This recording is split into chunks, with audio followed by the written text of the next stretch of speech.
നമ്മുടെ UAE-യിലുള്ള മലയാളീസിൻ്റെ ഇടയിലുള്ള എന്ത് പരിപാടികൾ തന്നെ ആയിക്കോട്ടെ, ഒരു ദിവസം 7-8 പരിപാടികളിൽ താങ്കളുടെ മുഖങ്ങൾ കാണാറുണ്ട്. അത്രമാത്രം മലയാളികൾക്കിടയിൽ ഒരു സ്വാധീനമുണ്ടാക്കാൻ എങ്ങനെ കഴിഞ്ഞു സർ?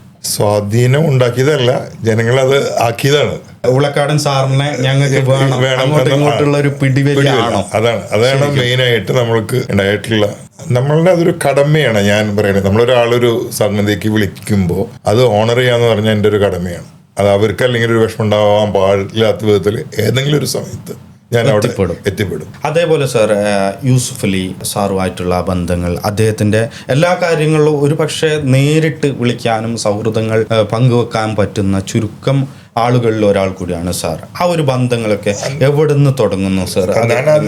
നമ്മള് അദ്ദേഹത്തിന്റെ എല്ലാ ഉദ്ഘാടനങ്ങളും ഇപ്പൊ ഞങ്ങളുടെ സപ്ലൈ ഇല്ലാതെ ഒരു ലുലു ഓപ്പൺ ആവില്ല. അവരുടെ ഷോപ്പ് വന്നിട്ട് 30 കൊല്ലമായിട്ടുള്ളൂ. 95-90 ലാസ്റ്റോട് കൂടിയിട്ടാണ് കരാമ സ്റ്റോർ വന്നത്. അപ്പോൾ നമ്മൾ എല്ലാവിധ ഉദ്ഘാടനങ്ങൾക്ക് പോകും, അങ്ങോട്ടും ഇങ്ങോട്ടും ബന്ധങ്ങൾ സ്ഥാപിച്ചു, അത് ഡെവലപ്പായി.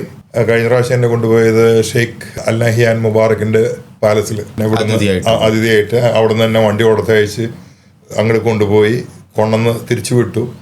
ഷെയ്ഖ് നഹിയാൻ്റെ കൂടെയുള്ള പാലസിൽ ആദ്യം പോയി, പാലസിൽ നിന്ന് ആളുടെ ഗസ്റ്റ് ഹൗസിൽ വന്ന് നമ്മൾ നോയമ്പ് കുറിച്ച് ഞങ്ങൾ ഒരുമിച്ച് ഫോട്ടോ ഒക്കെ എടുത്ത്, അതിപ്പോൾ എവിടെ പോയാലും നമ്മളെ എല്ലാ ഇതിലും നമ്മളെ അടുത്ത് നിർത്തുന്ന ഒരാളാണ്.